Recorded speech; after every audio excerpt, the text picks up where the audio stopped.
All right, I would like to call this conference to order, and my job is to set the stage. I'm Phil Weiser, the dean here at College of Law and the executive director of the Silicon Flatirons Center.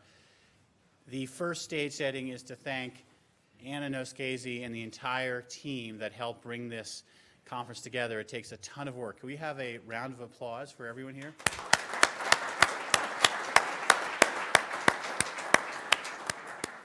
Second, I want to acknowledge that we're part of a great campus and a great community thinking hard and long about entrepreneurship in its different forms. And at the outset, I'm going to underscore the broad definition that I would use and will use about entrepreneurship. It's about trying out new ideas, opportunities, and to that end, we have a campus-wide entrepreneurship initiative with a steering committee. You'll hear more about that in the upcoming weeks.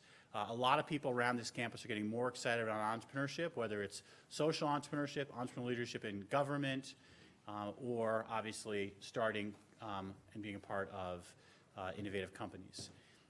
The Silicon Flatirons Entrepreneurship Initiative is a core of what we do. Silicon Flatirons, you'll see, has three basic missions.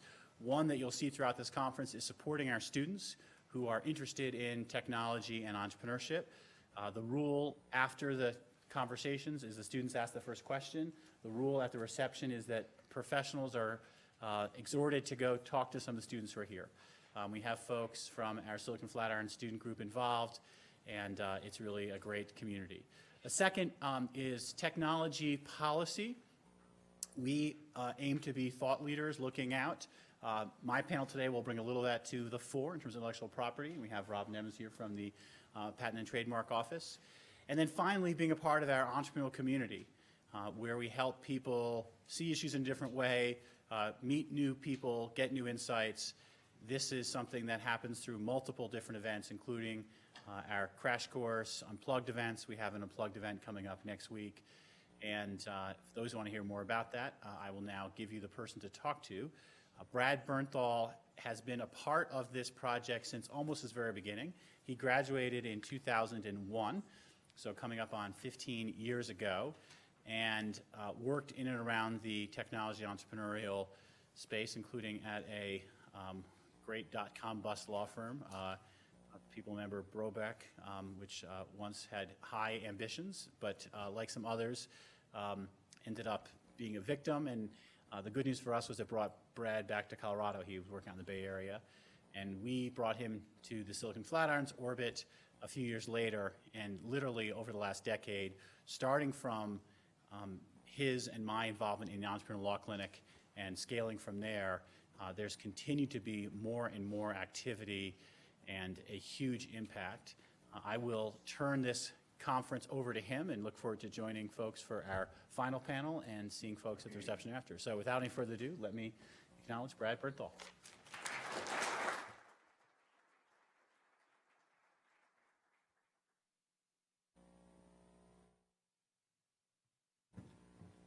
right, so I'm testing. Is the mic on? How are we doing back there? Ron, can you hear me? All right, we're good. Okay, so welcome everybody to the Entrepreneurship Conference. As Phil said, I'm Brad Bernthal. The firm Brobeck was at the time the largest legal meltdown in history, and I just want to be clear, it was not entirely my fault as a first-year associate. Three aspects of this welcome, and then we're going to pause for a second, and I'll introduce Lisa formally for the keynote address. First, I want to say a few more words about where this fits into Silicon Flatiron's activities.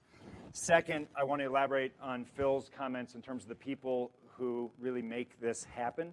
And third, provide a few framing comments for today's discussion. First, today's conference is the 8th annual Entrepreneurship Conference. That's pretty amazing. I actually had to go through my files to find that out. And it's, I think, going to be the most intellectually rich conference that we've had to date. Broadly, with respect to entrepreneurship, we think we're helping CU become the leading public university around entrepreneurship in the nation. So that's the march that we're on, And we do that through three basic mechanisms. One is collapse the campus. If you go to an event in which we've got students, I'll say, look to the left, you've got a geek from engineering. Look to the right, you've got someone out of business. Look to the right, you've got up in front, you've got someone from music. And behind you, a law student. These are configurations that don't get in the room together except for football and basketball games. And we get it together for entrepreneurship. Second thing that we do is we connect the campus and the community. One of our comparative advantages here at CU is out our front door. In the Front Range is a world-class scene, one of the world's best places to do a business, and we have been actively trying through Silicon Flatirons to connect up the campus and many of you who are in from the community. And then third, and that's where today fits in, is about thought leadership. And that is, we like to think about what can we do in this courtroom for 3 or 4 hours once a year that's really tough to do anywhere else. So for example, was anyone here 2 years ago when we did the Science Fiction and Entrepreneurship Conference? Yeah, I mean, it's hard to do somewhere else, right? But it was a ton of fun to do here. We've also been able to attract some fantastic scholars, and in the line of where Lisa's coming from, Anglo-Saxonian was a keynote of one of our first conferences here at the Dean of the Information School out at Berkeley. And so we've been really lucky to have some terrific thinkers over the years join us for this. Second is I want to highlight some additional people who make this happen. If I say your name, can you hold your applause and please stand up and take a position? A potentially ominous sign. Anna Scazy, Cactus, Jamie, I know that many of them are out in the hall right now. Our student volunteers, please stand up and be acknowledged. Thanks, Nick. At least somebody is in the room. In terms of faculty, I don't know if Blake or Christelia from Silicon Flatirons are here. Of course, Dean Executive Director of Silicon Flatirons, Phil Weiser, our senior fellows, Dale Hatfield, Entrepreneurship Initiative board members have really been core architects of this. And then finally, our sponsors, and there's a list of sponsors on the back. This has truly been a grassroots operation going back to when Phil built Silicon Flatirons originally, and we're grateful to them. So if you see some of our sponsors at some point, try to give them a hug. A round of applause for all those who make this happen.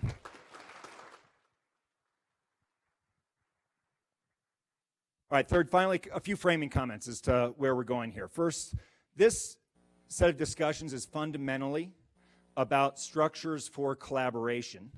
That is, if you want to make a good or service, how do you organize those inputs necessary to create that good or service? Fundamentally, there's three organizational choices out there. This gets into the theory of the firm literature. One is we can vertically integrate into a corporation or a company structure. Okay? We can make or build. Okay? Second organizational choice is we can use the market. We can go out and contract for that input that we need to create the good or services. That is, we can buy on the market. Or third, we can use network techniques, something that's less formal, an informal mechanism to organize the good or service that we need in order to create something. So there's three fundamental choices: make, buy, or network. Increasingly, we're trying to understand which types of organization emerge under which circumstances, and hopefully today's discussion will be helpful. Ron Gilson, a professor, has a nice line from a 2009 article that rapidly innovating industries are not behaving the way that theory expects.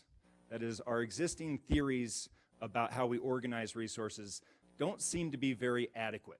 And Professor Bernstein, who's here today, among others, is tackling the project of how do people really organize and why.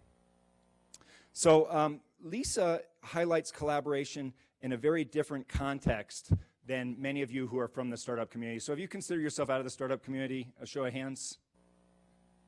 Okay, so about 3/4 of the room probably. So one question that you're going to ask is, what does the supplier agreements for a buyer like John Deere have to do with startups? And if you're patient, I think you're going to find there's some really interesting insights that those of you in the startup community can glean from the adjacent practices in other industries. We've got 3 panels today. The first panel is going to compare and contrast emerging models of informal collaboration in the startup community to the models that Lisa's going to detail in her research.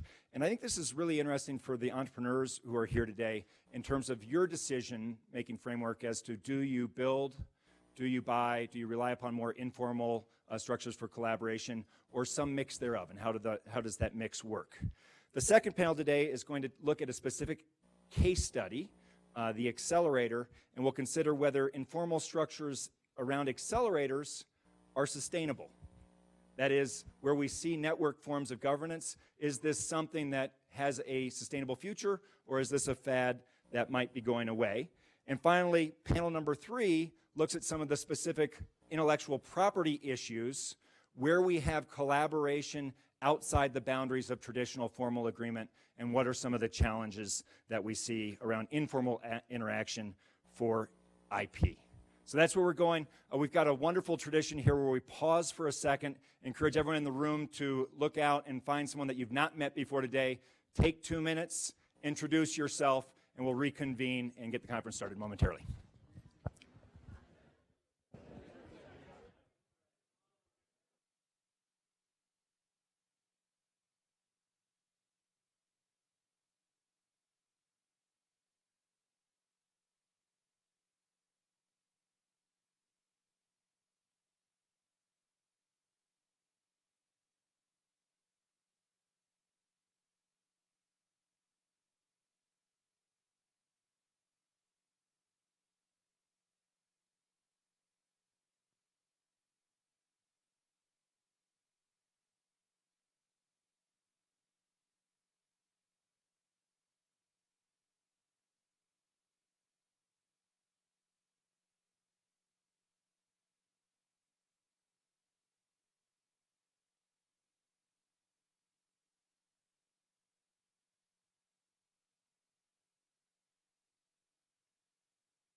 Keep talking.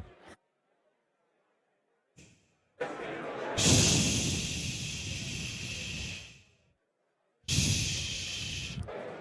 a great problem to have in terms of conversations. Let's reconvene, please. Thank you. Thank you. All right, so Lisa Bernstein.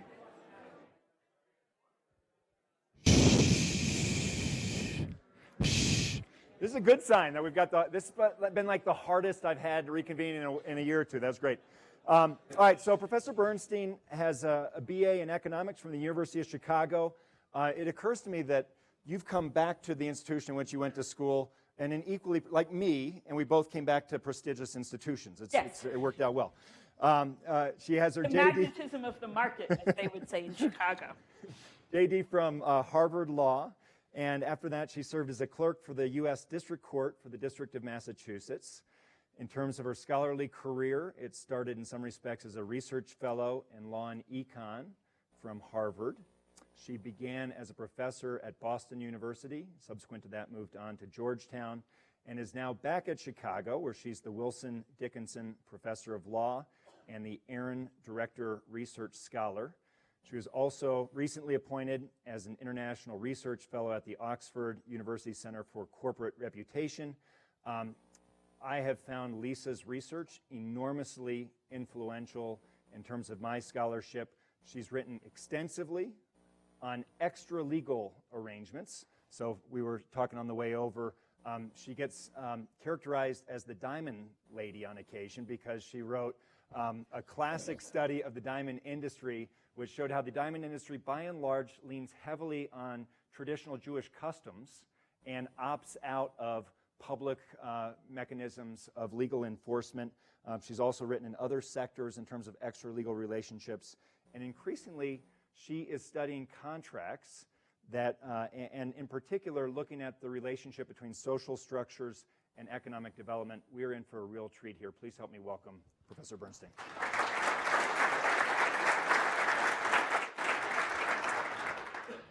I feel a little guilty coming into this room because usually as a professor you come to impart knowledge. But my reason for being here is actually to get knowledge. Because to be perfectly frank, I know absolutely nothing about the world of high tech, and I would like to know everything about the world of high tech. So what I'm going to do today is talk to you about the opposite of what you came here to learn about. I'm going to take you on a brief journey through the world of old tech, and not just any old tech, heavy, Rust Belt, Midwestern, old tech. More specifically, the relationships that large original equipment manufacturers like John Deere and Harley-Davidson have with their suppliers of component parts. This is a part of the American economy that's been described by one author, Josh Whitford, as the new old economy. How new it is, from your perspective, probably not very. Compared to your average steel plant, there are some surprises for those of you who hang on. Now you might ask, why should I sit here and listen to this? Well, one, just etiquette and politeness dictates that you will. But the other is I'm going to conclude with a few remarks about how you can watch your lawyers and prevent them from draining value out of the deals they consummate for you. So for you, that's the payoff. For me, it's what's going to happen in the conversation. So why come and talk to you beyond my own selfish reasons about this subject? Well, I'm going to do it because there's a lot that I think people in this audience can learn from looking at this market. I think you can learn a lot about the benefits of co-location, the importance of interpersonal relationships between employees of your firm and the employees of any other firms with whom you deal. There's a lot to be learned about the importance and the role played of both tacit information exchange and explicit information exchange. And as I said, many things to learn about how to manage your lawyers so that they work for you rather than against you. Now, this is a market where, unlike the diamonds market that Brad mentioned, where you trade a diamond with no paper at all, simply by shaking hands and saying the words mazalu bracha, in which case millions of dollars of goods pass simply upon a handshake. These are contracts or contracting relationships that are consummated using about 150 pages of small type written contractual provisions. So there's no shortage of contract-like stuff in these agreements. Just no question about it. Yet, when you work through all of the verbiage in these contracts and you set aside the operational provisions about where the machines get put, okay, and IP provisions, what you see is something very interesting. These are not written provisions designed to let the parties, draw a pistol, I'm going to sue you, I'm going to sue you about this. They're not giving people legal ammunition. Rather, they're trying to take legal ammunition away, to say, law, you stay the hell out of this relationship. Give these parties a space to structure their relationship without putting your big foot in and messing everything up. So the law, in the sense of enforcing agreements, has almost nothing to do with the way that these contracts work. This was described by one large OEM employee in the following way. We have a master agreement with our suppliers, but it's not a contract to buy anything. It's an agreement about how we're going to do business. So we have the law out of these transactions. And the interesting question becomes, with very little law, how is it that these firms succeed in creating long-term relationships with one another that are very cooperative, that involve high levels of specific investment, and don't involve a great deal of cheating?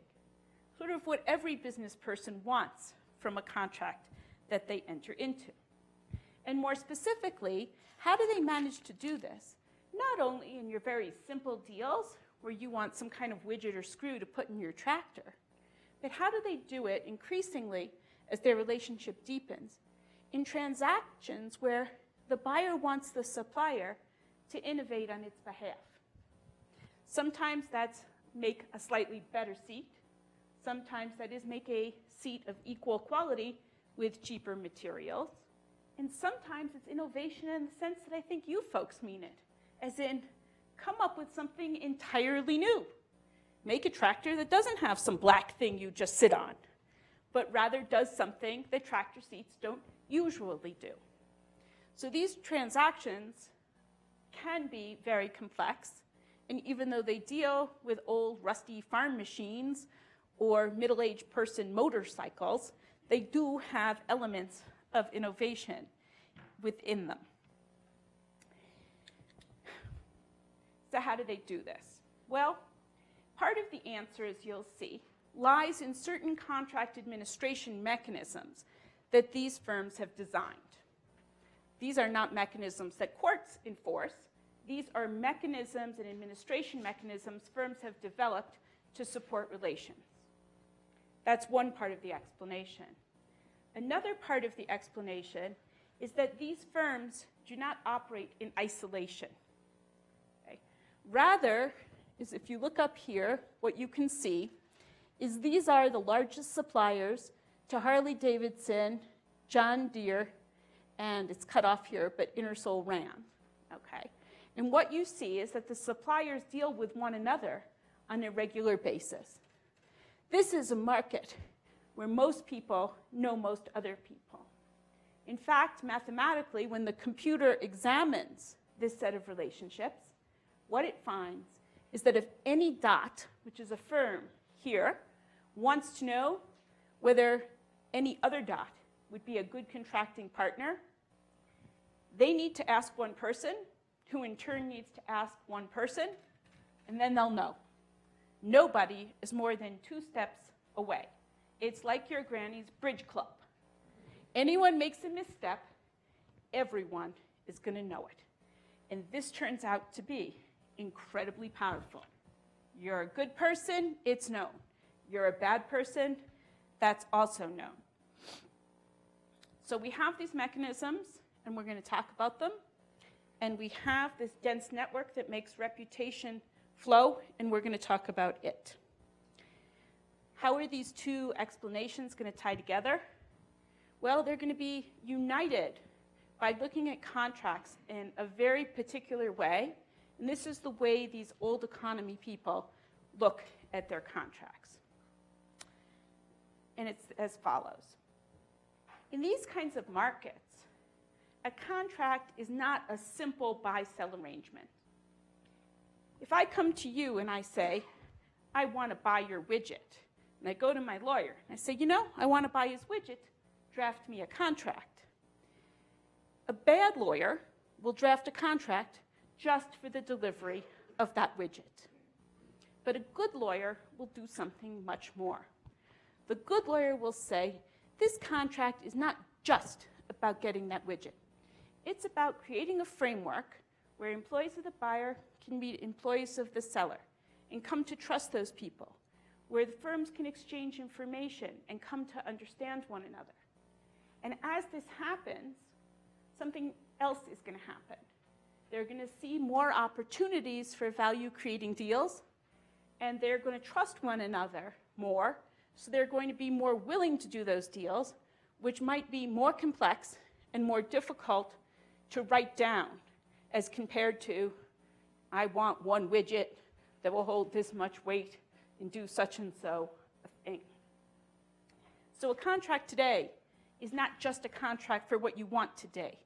It's a contract for building the kind of relationship that will get you what you want tomorrow, even if you don't really know what that is right at this moment.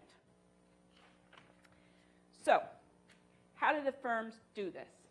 Well, one of the ways they do this is by leveraging the force of repeat dealing relationships.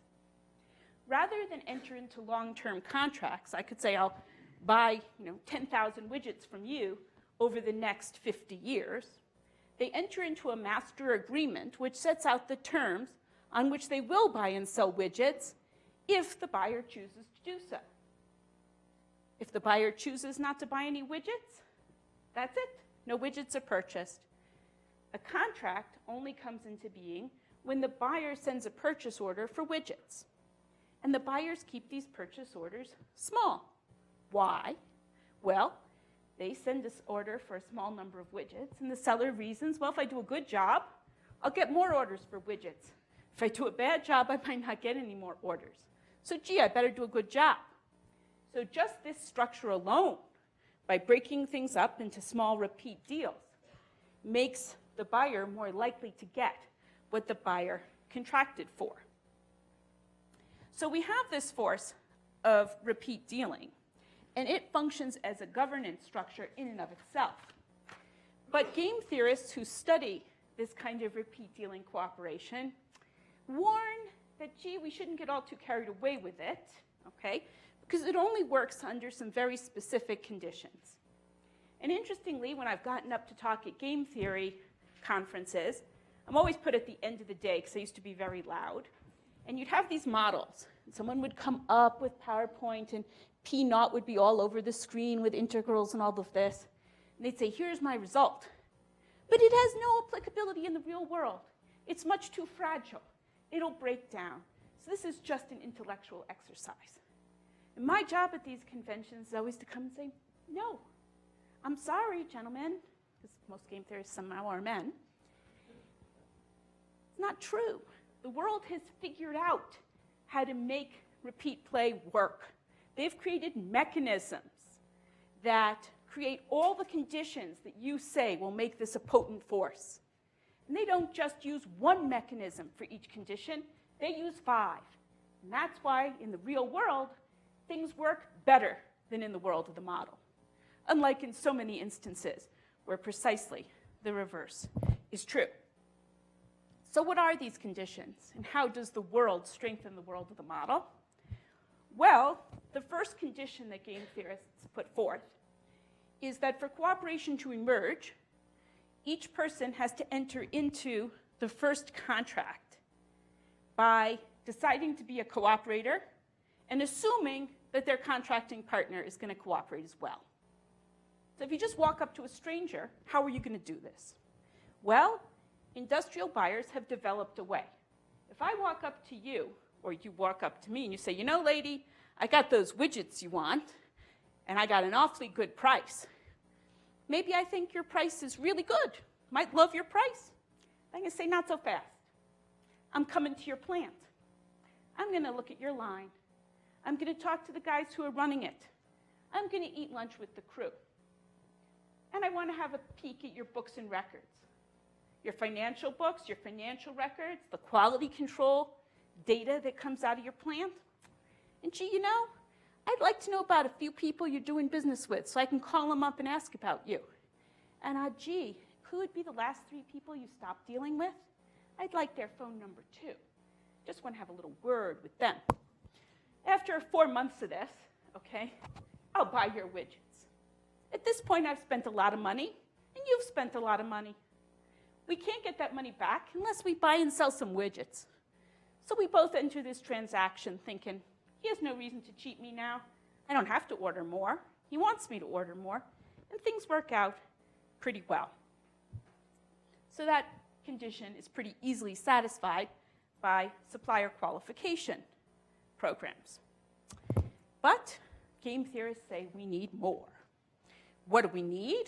Well, they say the buyer and seller have to agree about what's a good action and what's a bad action. Do the goods conform or don't they? Did I act properly or didn't I? So how does this happen?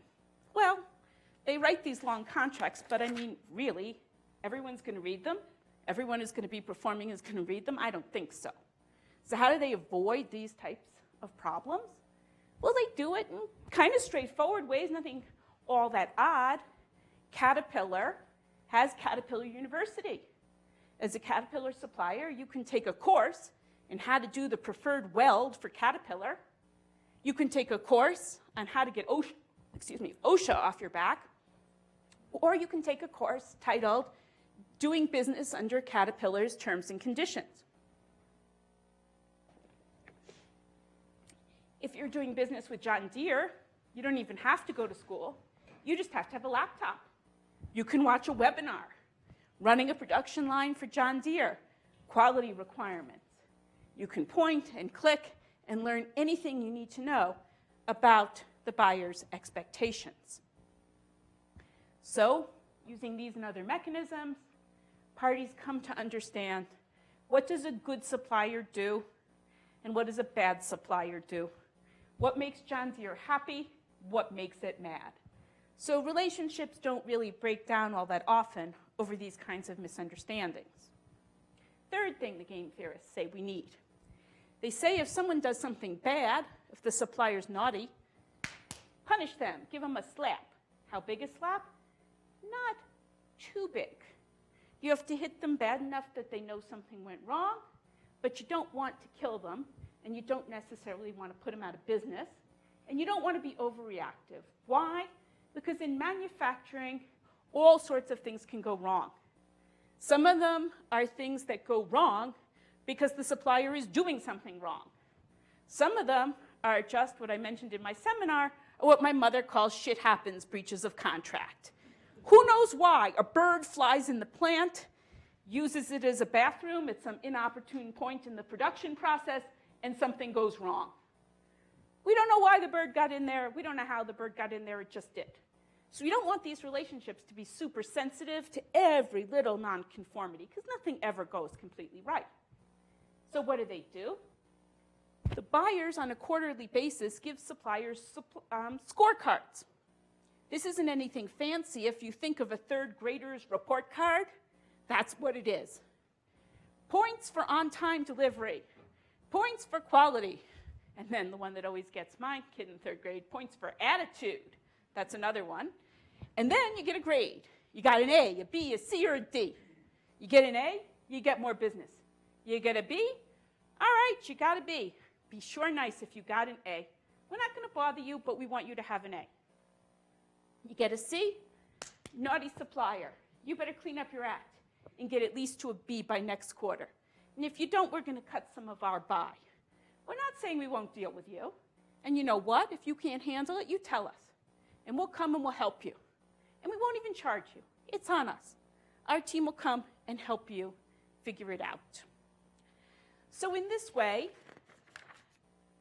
the parties come to understand what's pleasing and what's not. And you don't just get this thing in the mail like you do from the teacher. It's like the parent-teacher conference. You go in and the buyer sits with the supplier. I didn't like this. This is why I did this. Maybe I can help you this way. And the parties start to develop a culture of mutual problem solving. And this, in turn, makes the employees comfortable with one another. It gives a sense of openness, and it makes it more likely that these firms are going to be able to do a good job in dealing with one another in the future. Now, with all of this, buyers do one other thing. You might wonder why I would tell you about this, because it seems kind of nitty-gritty and dull. But they do this because they don't rely on their lawyers, and they don't rely on a promise in a contract. Anyone in business who relies solely on a promise in a contract is a bad business person or is being advised by a very bad lawyer. Contracts don't get you much. Contracts are best thought of as chemotherapy. God forbid you have cancer, you're really glad that chemotherapy exists. But do you say to yourself, so I get cancer, I got that chemotherapy my doctor told me about? No, of course, you don't do this, okay? And so it goes with contracts.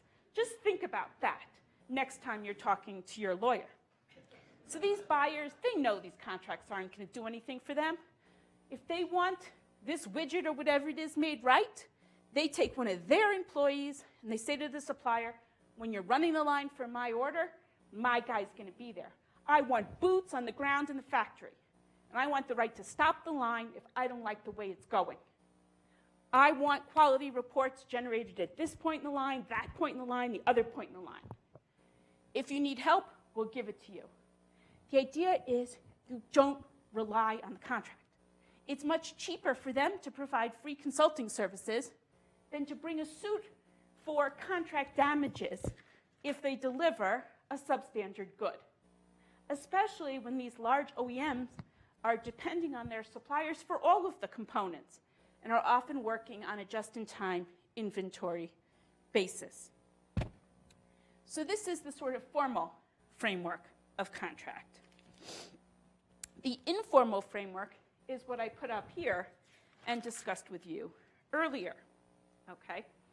You can see that this is a very, very small world.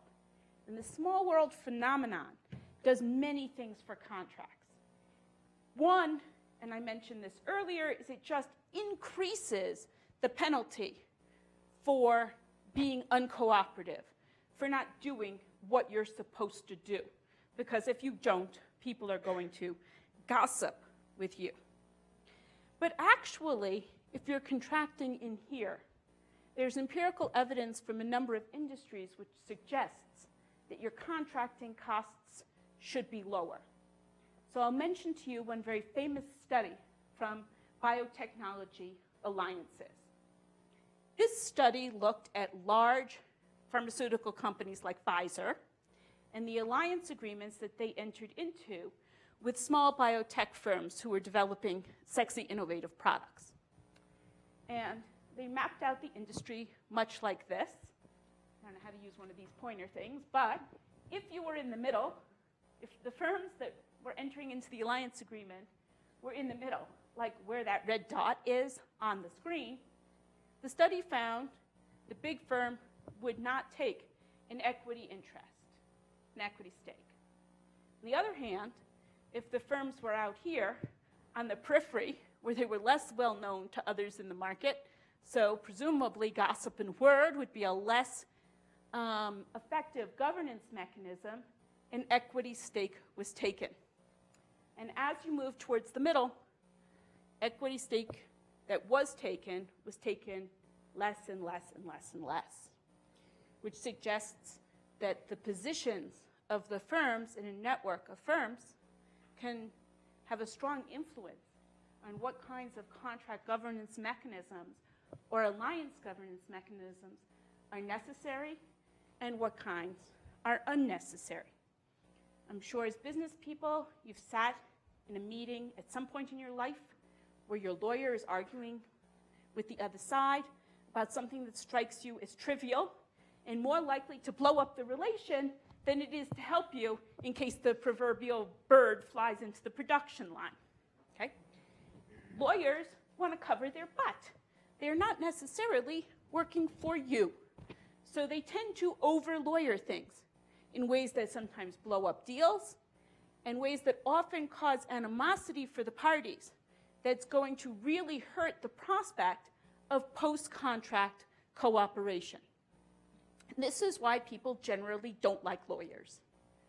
So you got to tell your lawyer, look, I'm not that kind of client.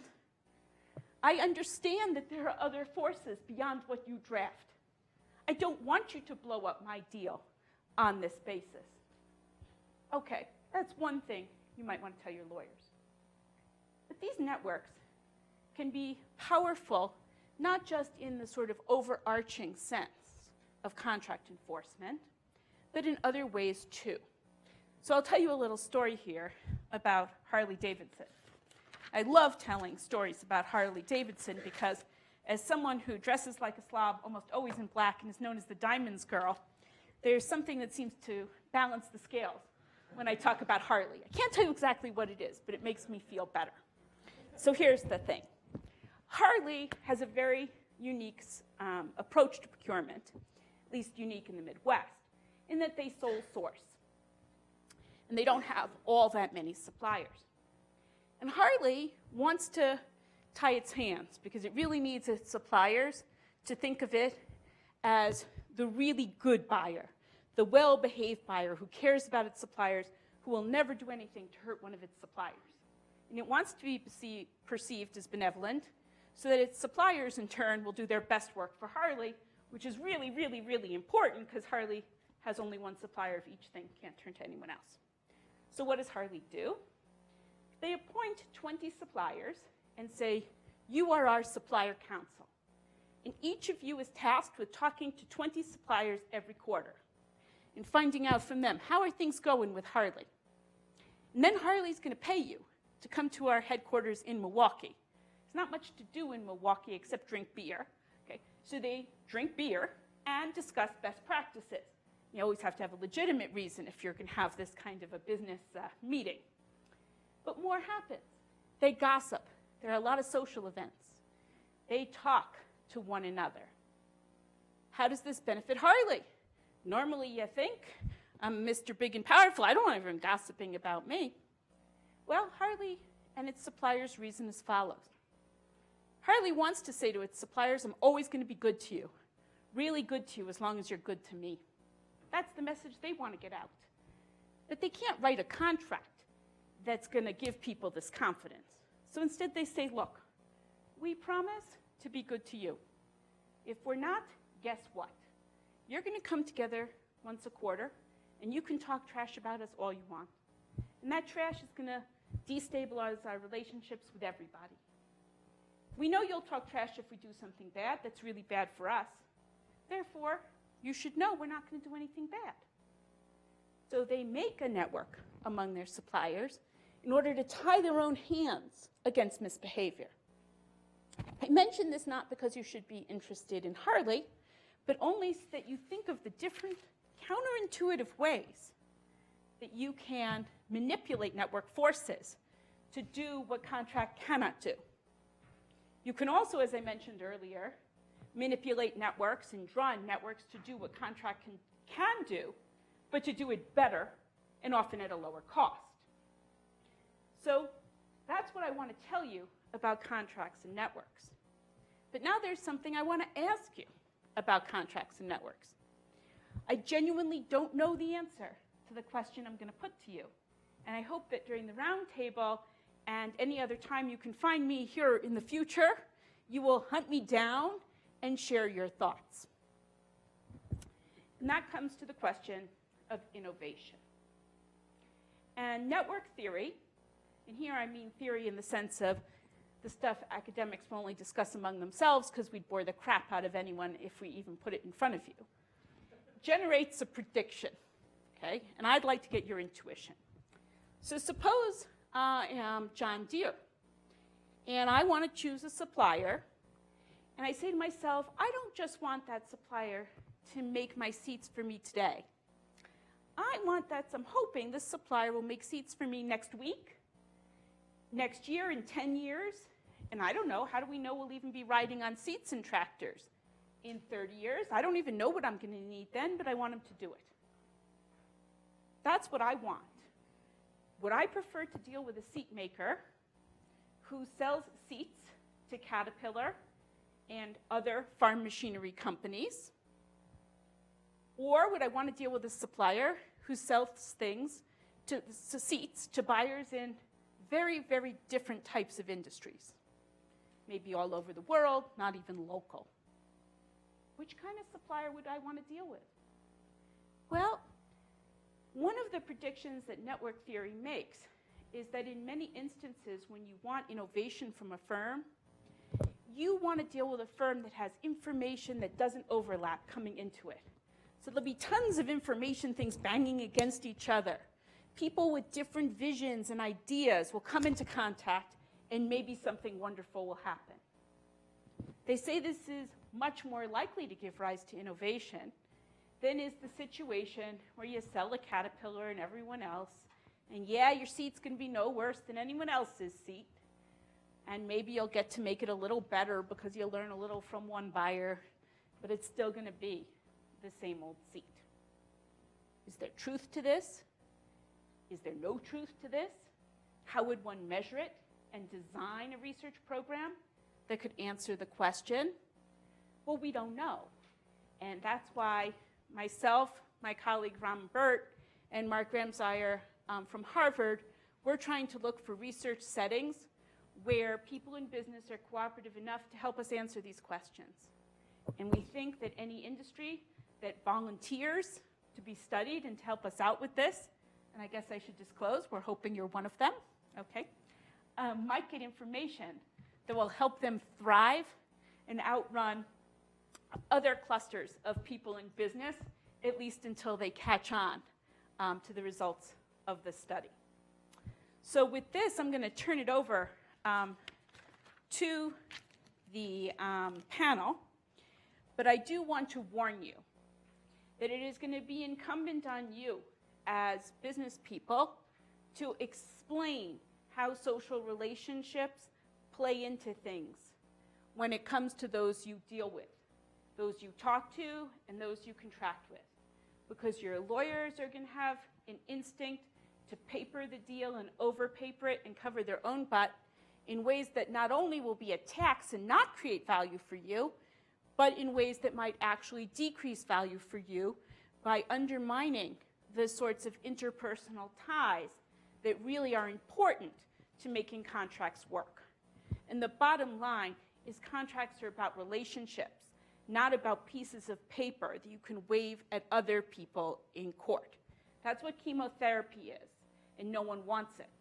So I think with that, I will turn things back over to Brad and hopefully get an answer to some of my questions. And I'm also open to answering any of yours as the discussion proceeds. Please help me give a warm thank you. That was great, Lisa.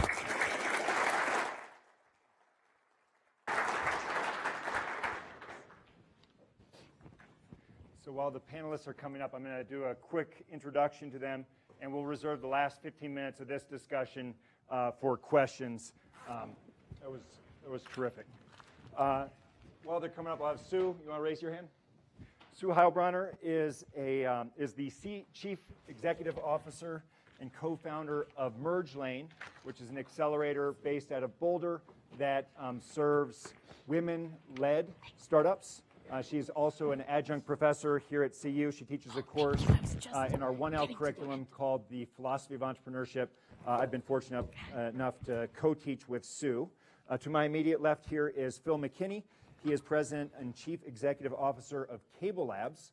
For those of you who are not familiar with CableLabs, this is a consortium of companies in the cable industry. It's right down the road in Louisville, and their job is to generate innovation that is then diffused across the cable industry. How did I do on that? Pretty good. All right. Do I get a job there? No. Okay. And then to Sue's left is Nathan Seidle. Nate is a CU alum, one of my favorite entrepreneur alums, and it's great to have him back here. He's founder and chief executive officer of SparkFun Electronics, which, any SparkFun customers in the audience? Yay. Yeah, that's pretty cool.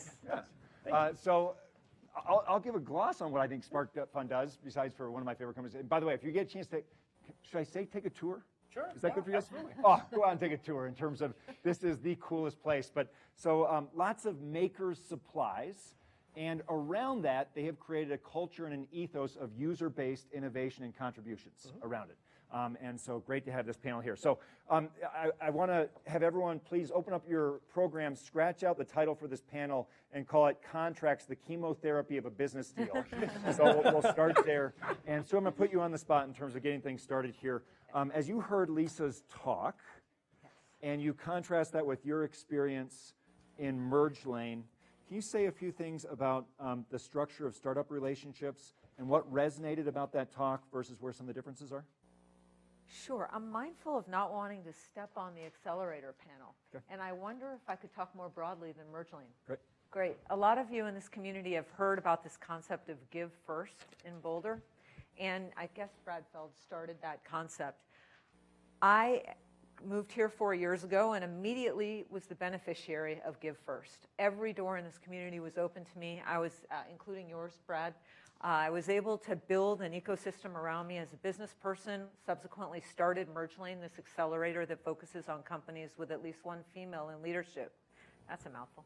But one of the things I've realized is that now I am in this situation of providing guidance and mentorship, for good or for ill, to, hundreds of companies in this ecosystem. And one of the things that really struck me about what Lisa talked about, it's been really with me lately, is that my intent, these are all informal relationships. It's hilarious. Every once in a blue moon, someone will write me and say, Sue, I want to buy you coffee, buy you a drink, and always pick your brain. And I'll say, great, that's fine, cool, sign up on my online system and we'll meet. They will then follow up with an NDA. I mean, that happens once every 2 years, right? I'm like, wait, I get to do you a favor and I have to restrict my future rights to engage in a business that I don't even know anything about? I'm not going to do that. So most of these relationships are informal. Lately, and it reminded me of your Harley example, I've gotten nervous that in this tiny town where we have very informal governance, I might screw up. I mean, one of the 75 meetings that I do for free a week, I may say something idiotic. I start every meeting by saying, I'm just a schmuck, I'm probably wrong, and blah, blah, blah, blah, blah, blah, blah. And that's really gotten me nervous, like maybe I'd have to move. Bill, talk about this from the perspective of the cable industry and where this tracks versus deviates from your experience. Well, I've been at CableLabs for 2 years. Prior to that, I was CTO at Hewlett-Packard.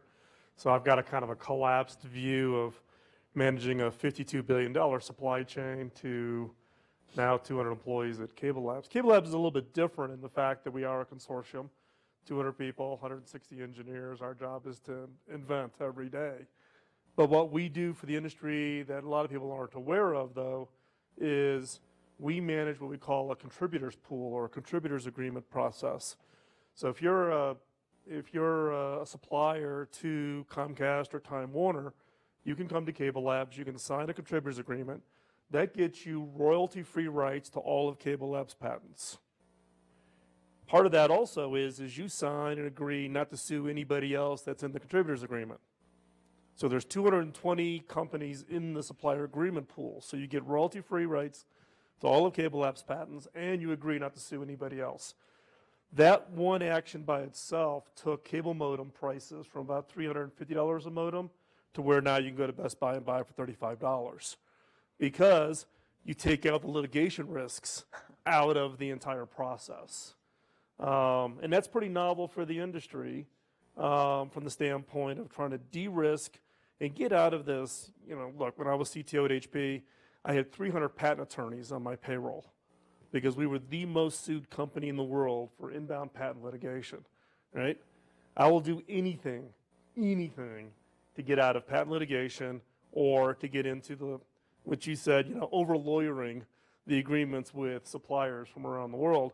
And how do you create an ecosystem where everybody gets the benefit to compete effectively, make their innovation contribution, and make money in the process? Quick follow-up question. I'm going to loop in Nathan next. Lisa talked about the contracts as mechanisms to essentially remove the law and allow space for the relationship to flourish. Mm-hmm. Does that track what you're describing, or is it different? Is there more of a legal function? No.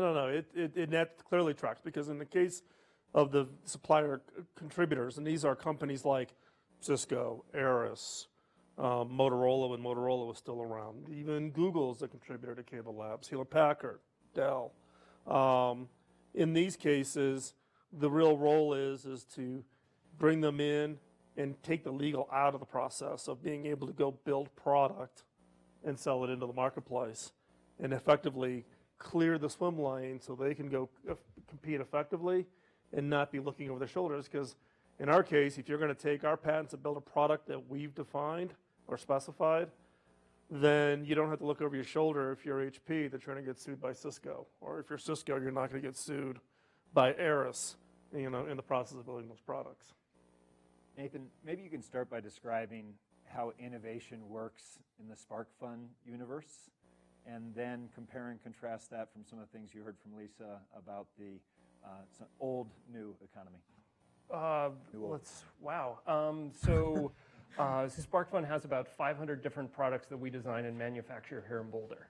And those products are everything from a little breakout board that has an accelerometer on it or a barometric pressure sensor, you name it. The issue is that our competition copies our products within about 12 weeks. So we don't have time for patents. We don't have time for contracts. It's sort of just like, oh, you have this part? Can I buy it from you? Here's a pile of money. Please ship it as soon as possible. Like we know that supplier, there's 2 or 3 more suppliers behind them. So if that supplier messes up, we just don't deal with them again. So when you spoke earlier, that's absolutely kind of what's happening is if the supplier does us wrong, we have other suppliers to go to. So does that answer your question? Innovation at SparkFun? That doesn't answer your question at all. Sorry. Well, It answers my question. It answers your question. Perfect. Wonderful. and when you heard Lisa talk about cooperative relationships and the structure of what she's studied, how does that track or not what you do in SparkFun? So within our community, it's very friendly, very well known. And if you mess up within the community, if you do something wrong, it's called the justice of the internet. I mean, you're scorched, right? I don't care what contract you have. I don't care what laws are in place. Like, if you do the internet wrong, the internet lashes back. So yeah, we've learned many lessons about how to respect and take care of our customers, and they similarly stand up for us when we need it. How about on the flip side of that, where you're relying a lot on your customers to contribute to innovation as well? Can you give us an example in which they've helped facilitate the process? All of the above. Earlier today, I got an email from a guy named Owen. I don't even know Owen. Open source hardware. So I have a product called OpenLog. It's an open source data logger. It's this thing that's been around for a couple years. And I released all the source files in the firmware, and every couple months I add a feature. Well, 6 months ago it broke, and the code no longer compiles. Well, this morning Owen fixed all of that. And I was like, Owen, thank you so much. Like, can I get you some can I get you some devices that you can test on? And he was like, no, it's okay. I bought some knockoffs on eBay. Wow, so you didn't even, so the dynamics of like how people contribute and why they contribute is completely wild. But he helped me make a better product that sells really well, but I didn't even sell him one. So it's a wild world.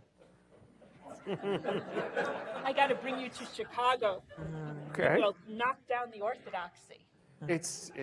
Okay, yeah. Absolutely. Open jump ball question. I want to explore this topic of long-term cooperative relationships, and that is mechanisms. It could be a contract, but there could be others that get people together, that allows trust to build, that allows information to be shared as it relates to the service of innovation. Talk about how that works in each of your worlds, and then Lisa, feel free to please jump in at any time. But Phil, you want to go first? Yeah, so in the case of at CableLabs, for instance, CableLabs invented Docsis, which is what provides high-speed data over your cable plant. So we, 2.5 years ago, kicked off an effort on Docsis 3.1. Everybody that's on the contributors agreement, they come in competitive engineers sitting shoulder to shoulder, and we all co-write the design specifications and the intellectual properties for the next version. So it's a whole, this has been going on. Docsis was developed over a dozen years ago, so it's long-standing history. Everybody's, the same guys are in the room that were probably there 12 years ago. They just now probably work for a different company. I used to be at Cisco. Now I'm at Aris, or I'm now over, at this company, but it's always the same people in the room. So long-standing, there's a huge amount of trust. Then, when the products are all done, in order for you, kind of as an early step to getting your device certified, you have to come back to CableLabs and participate in Interop. So if I'm vendor A and you're vendor B, we're sitting in the exact same room with a bench right next to each other, and we got to plug that sucker together, and it's got to work. And I may have to help you debug your product to work with my product. So you do this whole process in order to work through, and then once that's done, your device goes into CableLabs certification. We put the certification stamp on it, and you got hundreds of cable operators around the world buying those products. And they won't buy it, and it's kind of a forced. Comcast will not procure unless your product is CableLabs certified. So ultimately, that becomes the hammer at the end. If you want to sell, 100 million cable modems, you've got to go through that process. So you just learn to cooperate. It's part of the process. So my incentive not to free ride and have my own add-on is that the purchasers that I need to sell into won't have it. Won't have anything to do with it. Do you know any other industries that have used this business model, or any other firms, to get around patent snafus? No, and this has been going on in CableLabs for a while, albeit we've been expanding it significantly with other patent pools. CableLabs is unique in the fact that one of the first patent licensing pools, MPEG-LA, the MPEG Licensing Authority, was actually started at CableLabs. So the guy who's the CEO at MPEG-LA is the old COO at CableLabs. And we actually put the original money in, we still own 10% equity. I like that because it's my second highest revenue source, is my money from the MPEG. But you know, those traditional licensing mechanisms are just hard to set up, hard to run. And I think this model that CableLabs has put in place just allows you to move much, much faster than you can trying to do the old patent patent you got to apply, and then you got to create a patent that you can actually detect the violation, and then you get into litigation, and we all go to West Texas and sue each other. You know, believe me, I didn't know where the hell West Texas was until I took over CTO at HP, and then I got to know West Texas So this really interests really, me. really well. See, this to me is fascinating because when I also study cash commodities markets, another one of these old boring markets that you might think has nothing to do with it. But basically what grain traders did was they said the law cannot, we trade very quickly in volatile markets, the law is going to be a mess. So they formed an association. That association formed its own private legal system, wrote its own rules, has an arbitration system, word circulates through many mechanisms. Very rarely is there a case in the arbitration system. I mean, millions and millions of dollars a year and maybe one case. So they've isolated themselves from the law in order to capture transactional efficiencies, and it seems very similar to what you're doing. Yeah, I mean, in this case, again, it is what allows for you to operate at the pace of which innovation has to happen. But back also, though, to both Nathan and Lisa, your part about, you know, the backlash of the internet, you know, which also is a challenge for everybody. But going back to my HP days, the problem in many cases for today's innovation range, the innovation activities, is the fact that it actually works negative to scale, right? When I had to order 40 million laptops, there aren't that many suppliers. I could put them all in one hand and I'd have 3 fingers left over who could actually even qualify to even be able to deliver, you know, to those kinds of volumes. So therefore, you're in a situation where if someone screws up, I don't have a lot, you know, I'm kind of pretty limited on my ability, my switching to another supplier. So you have to go through other mechanisms of incentivizing, which is basically create new suppliers. Or fix them. Well, you could fix them, but what we did in some cases is you go off and actually no supplier exists that could qualify. You actually go write a really big order and incentivize somebody to actually become Beautiful. an entirely Oh, I new love supplier to expand that supplier base, because otherwise you're on the flip side problem where your hands get tied Got it. because there's just so few suppliers that can operate at the scale of, you know, we're talking about 125, 150 million unique devices a year that you've got to produce every year, 52 billion in raw commodities. There aren't a lot of suppliers, you know, that can meet that demand. So in some cases, you have to go create the supplier. You don't want it to be yourself, but you want to create a competitive market where you get more suppliers who can qualify to meet that demand. So in this case, when you're going off and buying commodities, pretty easy to do. Yep. But when you're operating at certain scales, the reverse problem happens where you get your hands tied. You don't really have the ability to play the suppliers off of each other as much as you would like. They're probably locked into you, though, too, at the same time, right? Well, the same three, you know, okay, look, it's Flex, you know, it's Flex, Foxconn, and Compal, right? Those are the three that they supply HP, they supply Dell, they supply Apple, you know, it's the same three, right?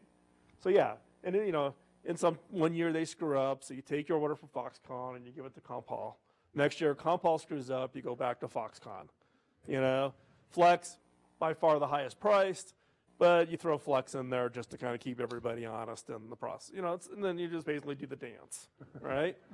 You know, and you know, it gets, you know, or you say, okay, I'm gonna take my laptop order, I'm gonna split it, half the Foxconn, half the Compal.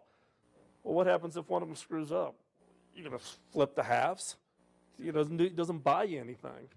So the problem is you get to be at such a large scale, some of these economic incentive models become very problematic to leverage to your benefit.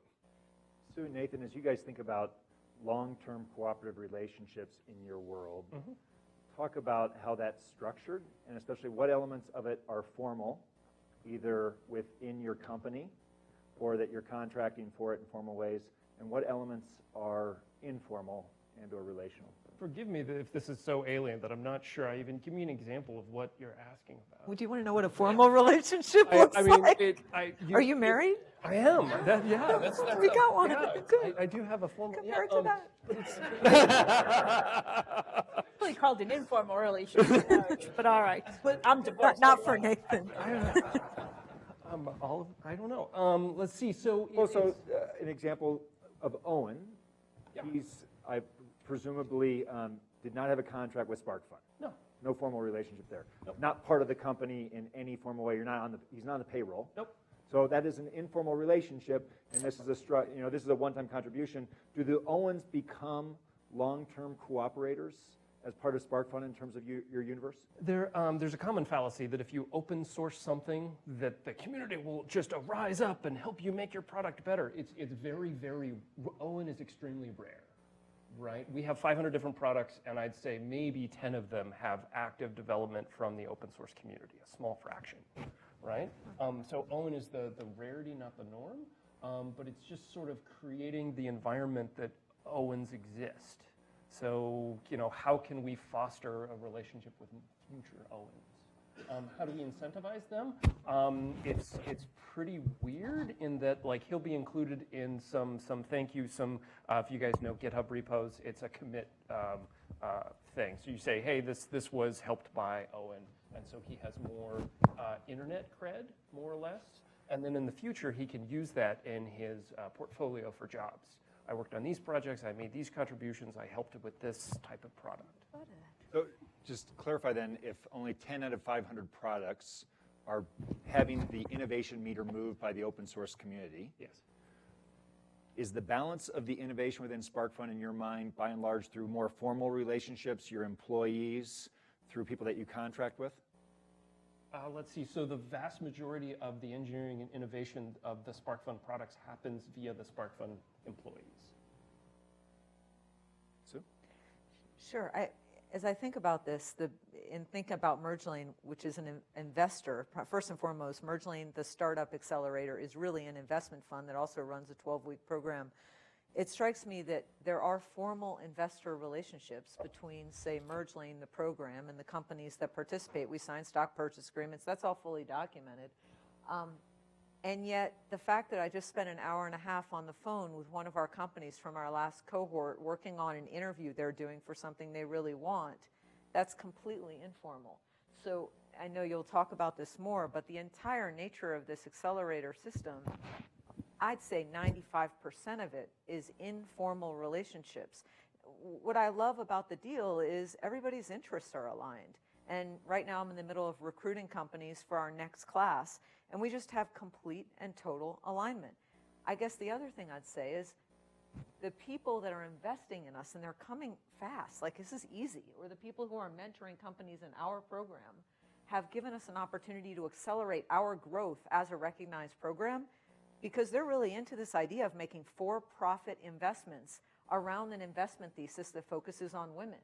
So we just have a lot of special juju associated with our system, which means that yesterday, when I was giving a really good look at a company that's connected to the restaurant industry, I could email Dave Query, who leads Big Red F and is a friend of Silicon Flatirons. And I could ask Dave if he'd look at this company. Dave's just a friend, I do favors. I meet with his nieces and nephews when they're having career crises. So I can ask Dave, who has 30 years of experience in the restaurant industry, if he'd be willing to take this on and talk to them for 10 minutes. I get a 4-page review from Dave in 2 hours. And in it, he has tapped 2 of his employees who have 25 years each in the restaurant industry, reviewing one candidate company from MergeLane. I'm pretty sure I'll be able to do that with Dave 10 years from now. That's informal. This makes me feel bad about my review of the company for MergeLane last year. Wall of shame. I want to go back to the question that Lisa ended her talk with, which is network theory as it hits the ground. And in particular, Lisa, please help me if I've got this wrong, but she posed 2 scenarios. You are a buyer choosing supplier 1 versus supplier 2. Supplier 1 only works within a single industry sector and is a supplier to multiple companies in that sector. Supplier 2 works across industry sectors, and this is more or less hetero with respect to the industries that it's active in. How'd I do? Pretty good. If you're looking for your supplier to contribute to innovation, which do you buy from? Bill? 2. Supplier 2. Why? The one that's cross-industry. Because what you tend to find, and I was new to the cable industry when I took over CableLabs 2 years ago, and part of the challenges being is everybody's been in the industry for way too long, and you become too ingrained, you breathe your own fumes. You need that outside population. You need that perspective from outside of the industry. In the case, just me and my hiring, 30% of my staff at CableLabs has been there for less than 2.5 years, and 90% of that staff came from outside the cable industry by design. We bring in new vendor suppliers that are coming from outside the cable industry. I need that cross-pollination. By design, do you let people go at 2.5 years? Or? No, we have, a lot of that's growth. Oh. So when I took over, we were 120. We're now 210. Okay. So, so you know, for us, it's all about we've almost doubled the size of the organization over the 2 years. Yeah, I wouldn't even hesitate. I would go find a supplier that's serving outside industries, particularly if I'm looking for it to be just a low-cost supplier. Then you do get a benefit of them being in the one single industry because you're getting cost leverage across the industry. If you're really looking for that supplier to bring innovation value to the conversation and not just pure an execution piece, but if you're really looking for the innovation value, I'd go with supplier 2. I'm going to pass to you, Nathan. I'm going to answer it a little differently. It's we want to work with suppliers that have done lots of weird and wacky things so that they're more likely to understand our order and our requirements. So SparkFun comes up with a product idea, and we say, oh, let's design this cable, or let's do this product, let's do this weird thing that the electronics industry hasn't really thought of before. They're like, why would you do it that way? What are you doing? And it's, oh, let's... Just an example? So we were looking for snaps, like on your clothing snaps that were conductive, so that when you snap electronics into your clothing, you can conduct signals and electricity through those snaps. Well, the snap industry was just like, why would you want to do that? We've only dealt with snaps that snap. And This couldn't have been a surprise to you. and well, so we look for the supplier that hasn't just done snaps, but has done a wide range of weird material science and different stuff, so that when we approach them with that requirement, they kind of scratch their head and go, okay, sure. We don't know why you want that, but yeah, we can try to do it. So I guess it's a supplier who has been in lots of different industries because they think differently. And they're more nimble and flexible. They can assimilate a new idea better. We still have to kind of pull them through it. They're not as they still do it resistively, but at least they're open to the idea. Where other suppliers often just say, nope, that's not our industry. Interesting. Any intuitions about this? It feels really meta as a question for me, so I'm going to say no. All right, let me ask another question related to the structure of innovation and how it affects creativity and the process of creating new things. And maybe, Nathan, I'll start with you on this.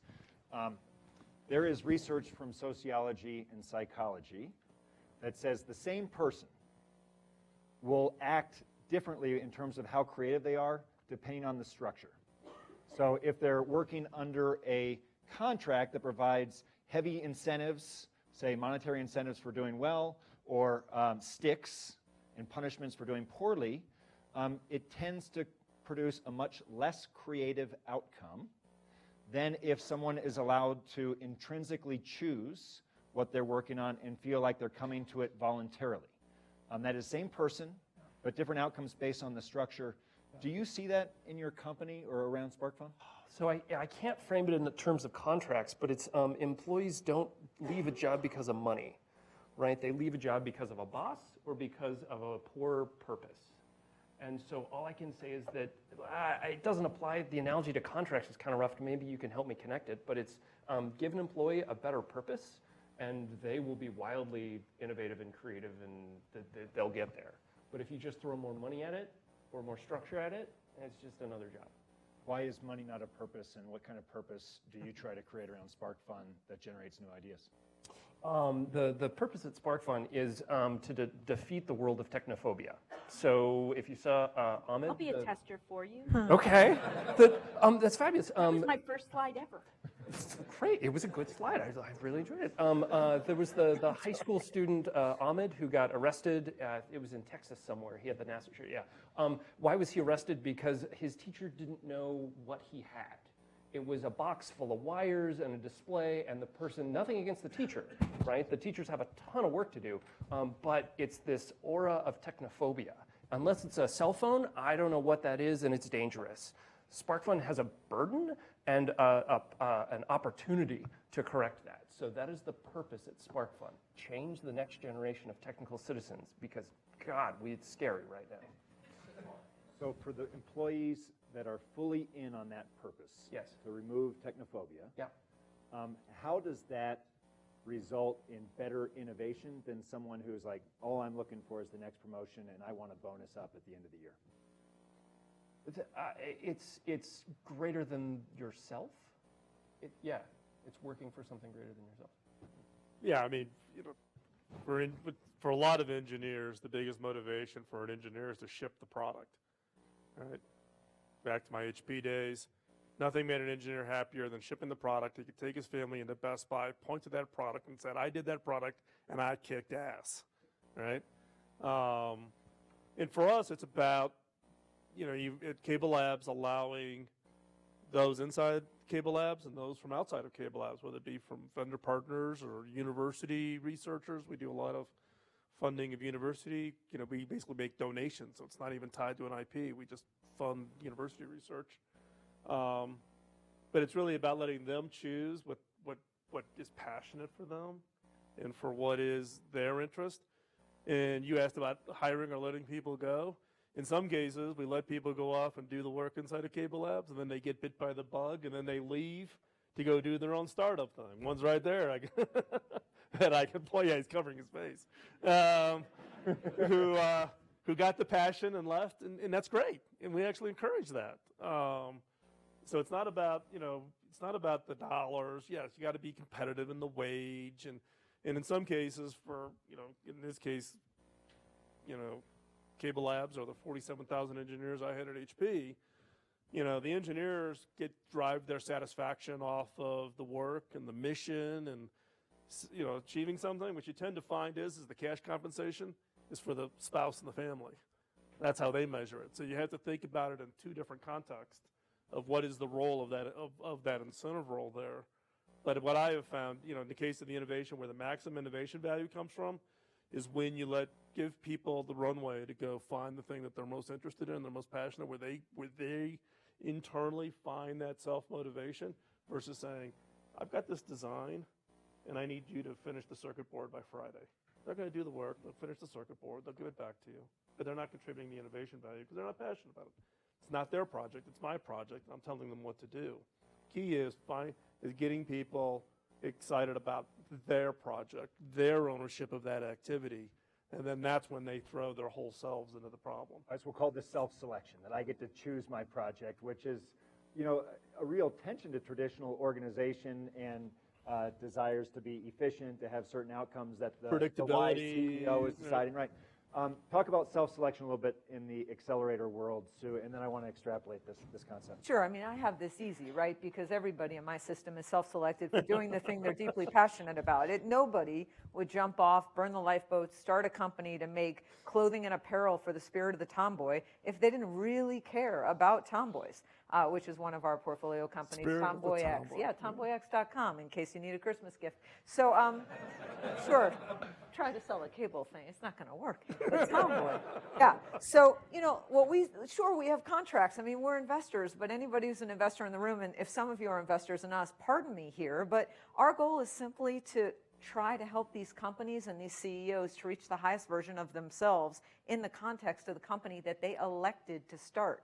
So pretty much in every interview that I'm doing right now, I'm just vetting for alignment. Is this what you're meant to be doing? And are you going to go down hard and just fight like heck until you get there? And one funny thing is I spend a lot of time with female leaders and female-run companies, and generalization alert ahead, I actually find on average they're slightly less motivated by money. So one of our big challenges is to try to create a balance between having you serve your purpose, delivering boxer briefs to every tomboy in the world, and caring or not caring about whether you create a $100 million clothing company. That's kind of an interesting dichotomy. How does self-selection work within some of the new old economy companies that you study? That is, are they letting their employees tinker within the organization? Or is there an ability to choose your own project or not? Within the suppliers? Yeah. I don't actually know. I'm just starting to look at supplier-driven innovation. At first, I was just looking, I didn't do the interviews on which this particular study was based.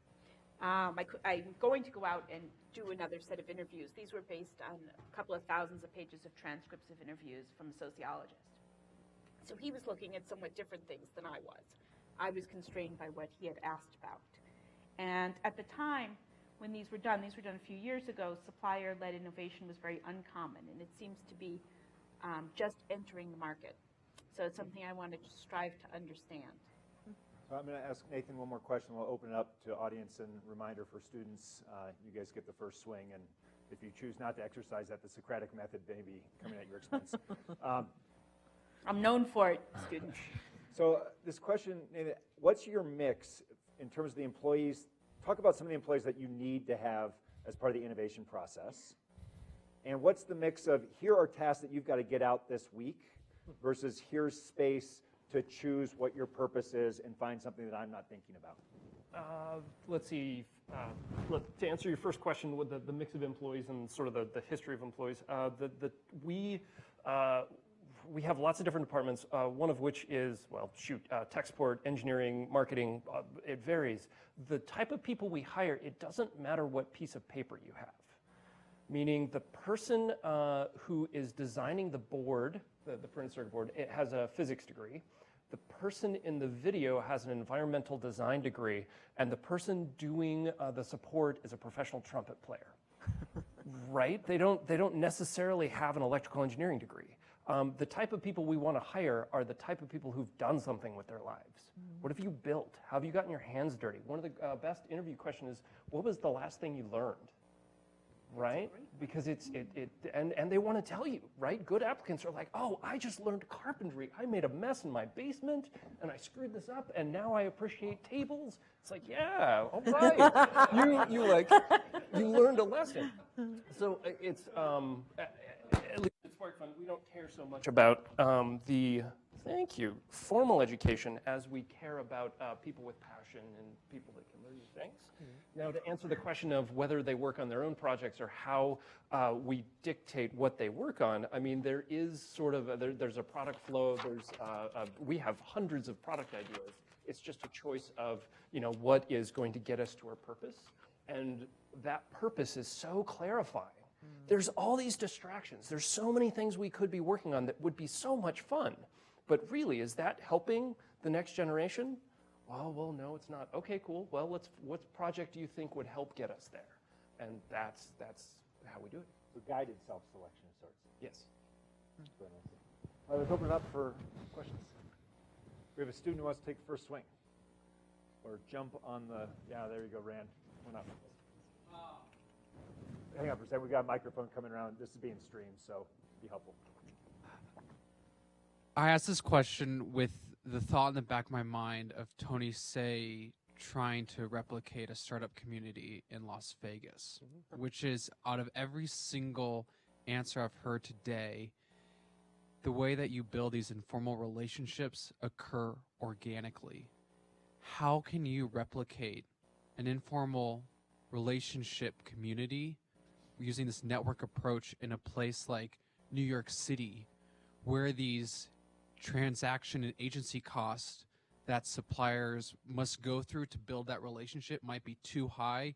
Or there's also the idea of there's so many people that if you screw up, you can hide and you can go and reinvent yourself somewhere else.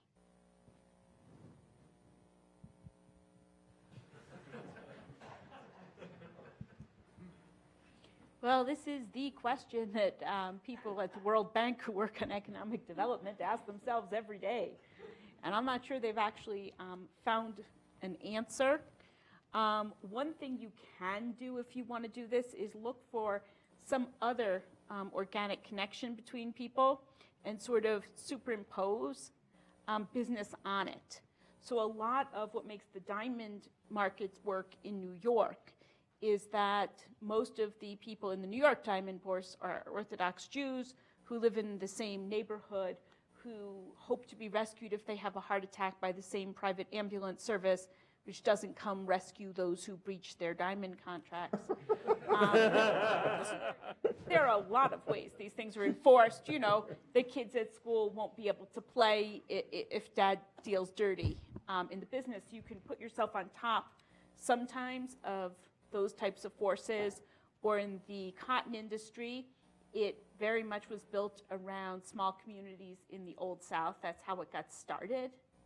There would be the Memphis Cotton Exchange. It was where the men went to get away from the women because no women were allowed. They had chicken fights. It was this whole bonding thing of Southern gentlemen. So sometimes the business globs onto something social in that sense. How to start it from whole cloth is a really interesting question. It's also you can take advantage of culture, right? Because you're talking about the diamond market. I do for-profit investments in Rwanda, Africa. We have about a half a dozen businesses, and one of the largest industries and companies in Rwanda. And what you find in Rwanda, it is cultural. Nobody wants to do bad work, whether it be even an employee who doesn't turn out to be a good employee because of what they refer to as the family shame effect. Yep. You know, they're very family oriented in Rwanda. And even if you have an employee who then you let go, the shame to the family is so severe that employee will do anything and everything. And then you have the same thing with negotiating deals, doing, you know, hiring somebody to come on and do work for you at one of your facilities or something.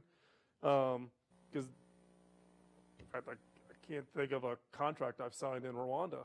I don't think I've ever. I bought land, 40 hectares in Rwanda, and you sit under a tree and you hand the cash, and there's no such thing as a title company. Well, that's how the but you own the microfinance land and you go works in build your Africa. factories or whatever. Yeah. I think just one thing about, I've just in the last week talked to people from 4 different countries about their interest in Boulder and what's happening here. And I think Zach is here. The thing not to leave out is having Techstars and having the Foundry Group be the initiators of this cultural bent toward giving, and there were probably other people I missed, I wasn't here at that time, having influential people in the community where connecting to those people is really salutary to my personal brand, so I have an incentive to be a part of that ecosystem, I think is really important to try to instill a culture of informal giving, for lack of a better phrase. Great question. Other questions? Open up. What? Yeah, let's go middle and then Cliff and then Tyler. Oh. Yep. Thanks, Brad. Hi, I'm Cliff with the Boulder Economic Council. My question has to do with the relationship between the size of a community and the sustainability of those informal relationships, sort of a follow-on to that question. And I ask this because sort of in my parochial interests, you know, we pride ourselves on Boulder being sort of very pay it forward, very collaborative, very open, very accessible. But I used to work for a company that was based in Silicon Valley, and we used to say that isn't the case out there. And I'm wondering just about the relationship between the size of the community and, again, that ability to collaborate, to be open, to share. Well, one is I've spent most of my career living in Silicon Valley. I moved from Silicon Valley to here, and I probably would actually disagree with your perspective of Silicon Valley, because the Valley is very open. Basically, your Rolodex is wide open to anybody else who wants to ping your Rolodex or get access or get introduction. The challenge in Silicon Valley is just so big and so dynamic, and everybody's moving at, you know, the pace. The pace from Boulder to pace to Silicon Valley is distinctly different. So I think part of the challenge of what you're talking about scale is the network is so diverse and so big. How many people do you have to ping to get to the right person? In Silicon Valley is distinctly different than the number of people you have to ping to get to the right person in Boulder. So effectiveness of the network, I think, is disproportional to the size. It's the n plus n minus 1 problem. Lisa, you want to jump in on that? Yeah, I mean, this is an interesting question, and this is where I differ from some network scholars who look solely at the network, and why I brought up sort of boring and dull things like supplier qualification. Because a lot of times, if you want a network to work better, you can use some somewhat formal, not formal in the sense of legal, but formal mechanisms that can help introduce new people into the network and grow the network. It might have to start organically based on some inner truth, but at a certain point, you might need mechanisms to sustain it and to bring other people in. And I find sometimes people are resistant to that because the informal culture is so much a part of what they do and what they love.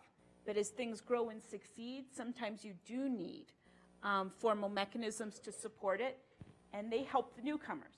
And then as the newcomers become in and establish their informal relations, then they leave the formal stuff to the next group of newcomers. And so you only pass through that rather formal stage for a while, and then you're on the inside.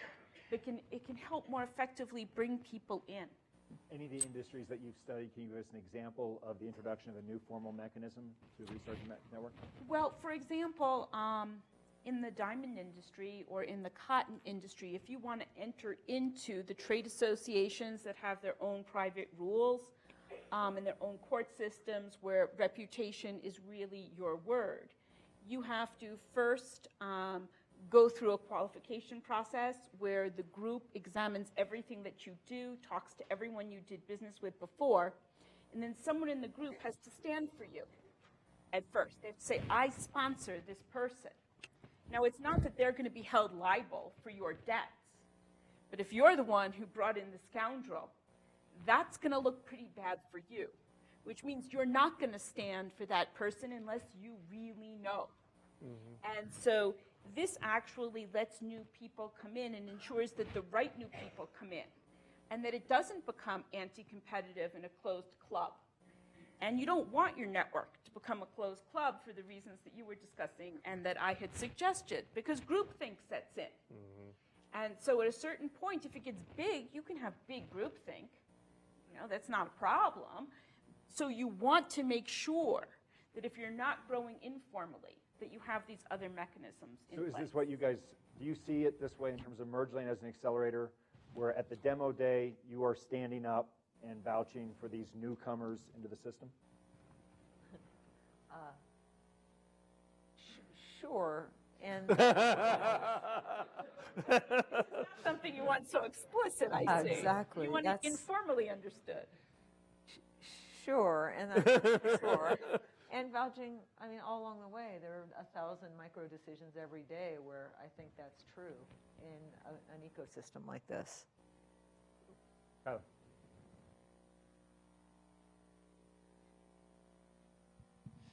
So we've talked a lot today about informality being a really vital part of innovation. And I'm kind of curious to turn that question a little bit on its head and hear what you guys have experienced in the tech space, kind of looking at it from the opposite perspective. So if we can just for a moment characterize the tech space as something that's that has the characteristics of a lot of collaboration and rapid development, to what extent, in your experience, have formal mechanisms like contracts or IP protections been necessary to foster innovation? Or, more selfishly from my perspective, what do you want your lawyer to do? Oh, that's always a good one. Here it comes.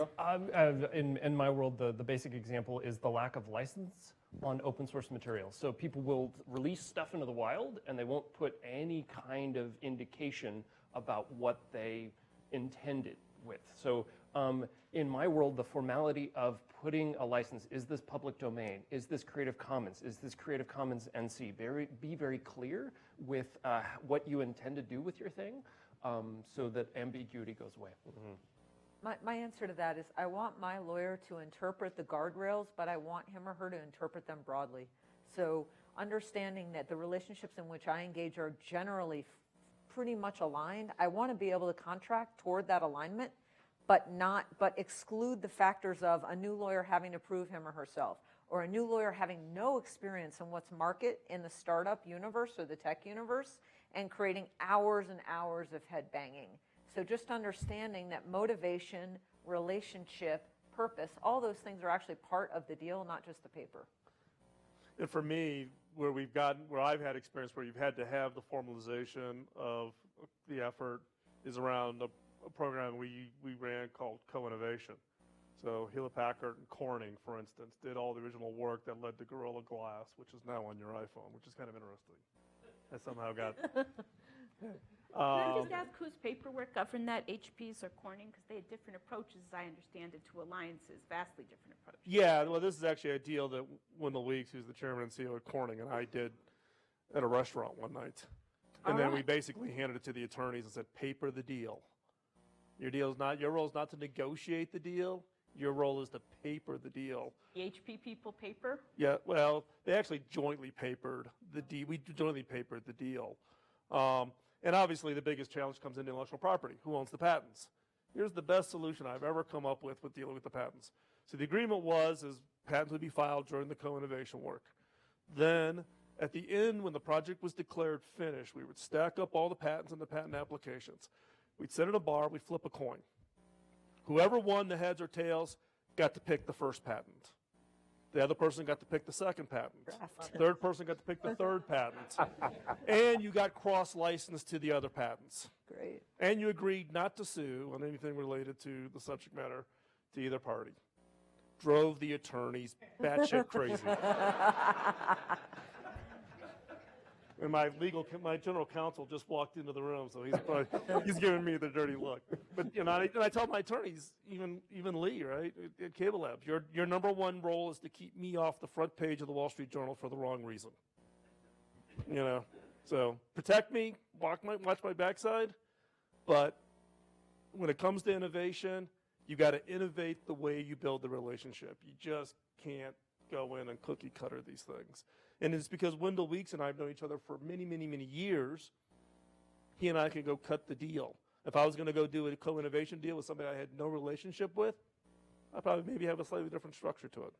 I'll add, do a deal with the senior person, not the junior person. Exactly. Never agree to have your lawyer negotiate against the junior person on the other side. They're not going to put one over on the junior person. They're just going to run up the cost with unnecessary, bullshit. That will probably destroy value. So you go for the senior, and you just get a good lawyer, and don't play these games of trying to trick someone. Dealing with the junior is the worst.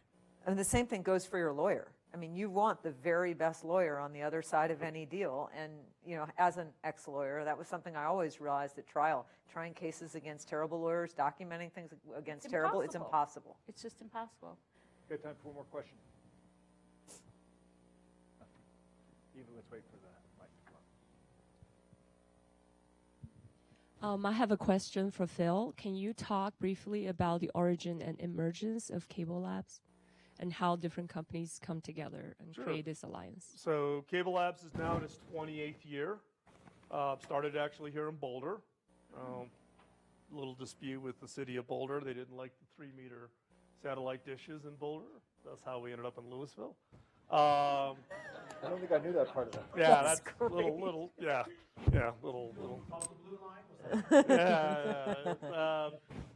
It started off with a letter from John Malone to all the other CEOs and the cable operators saying that at that time each of the cable operators were too small themselves to do their R&D on their own. So this was an opportunity for them to all contribute. We are now, when I came, CableLabs were 23 cable operators in 6 countries. We're now 55 cable operators in 31 countries funding CableLabs. We get paid as a percentage of revenue. So I have 0 sales and 0 marketing costs, and I get a check every quarter. Not a bad gig, right? And so the cable operators from around the world, everything from JCOM, largest cable operator in Japan, to Comcast, Rogers and Shaw in Canada, all pay based on their revenue to contribute. And then the vendor community, we have what we call visiting engineers. So vendor community can actually hire an engineer. They actually live and operate out of the CableLabs office in Louisville, but they're on the payroll of the vendor. Let me just So- say, even Harley-Davidson does the same thing. They bring 55 engineers from their suppliers to their campus for 6-month rotating or year-long Yeah, well, rotating periods. we've had some VEs that have been there more than a decade. You know, different vendors over those 10 years in some cases. What is interesting, though, is for the last 3 years, we've been helping the healthcare industry to stand up their version of CableLabs. So it's called the Center for Medical Interoperability. It'll be based in Nashville. They've just raised their first $40 million, and they'll have about 100 engineers based in Nashville. They're funded now by the West family, contribute the original money, and they've got 30 of the largest medical healthcare providers that'll be funding them. And then the vendor community are those that make MRI machines and infusion pumps and IVs devices. And they Taught them exactly how not to do software upgrades, correct? Well, what's interesting is for instance, one of the first things we're working with them on, and one thing people don't know about CableLabs is all of our stuff is freely available from the standpoint of our specifications. So other industries have taken some of our work. But one of the things we do is we manage all the PKI security for the cable industry, which is 400 million keys. So one of the largest outside of the U.S. government. We've never had a key revoke that's happened in the networks. And so part of the healthcare industry and one of the reasons we engaged with them early on and they asked for our help was to help them think about the security model. Because as we all know, we all heard about the Mayo Clinic IV pump hack that occurred over Wi-Fi. So part of what we do also is to help other industries take advantage of what we've learned. We're nonprofit tax exempt, which means everything we do, you can go to the CableLabs.com site. All of our specifications are public, freely available. People can use it. You can leverage it. But in this case, we're taking the governance model and the funding model, and we think what CableLabs does in the cable industry can easily be replicated to other industries. It does require, though, that you got to check your egos at the door, which in my case, I have 14 CEOs that make up my board. They're all used to being in charge. Some of them are better at leaving egos at the door. Some are maybe a little more challenged at leaving their egos at the door. But I think this model of cooperative innovation, where you can get commonality, better leverage without getting hung up on litigation, patents, and those kinds of things, allows industries much more faster progress than you can trying to operate as an individual by yourself. All right, well, this has been a fantastic discussion, highlighting several different ways that innovation can be organized that are a little bit different than we traditionally think about. Lisa, a special thank you for coming out from Chicago for this. Please help me thank Phil, Sue.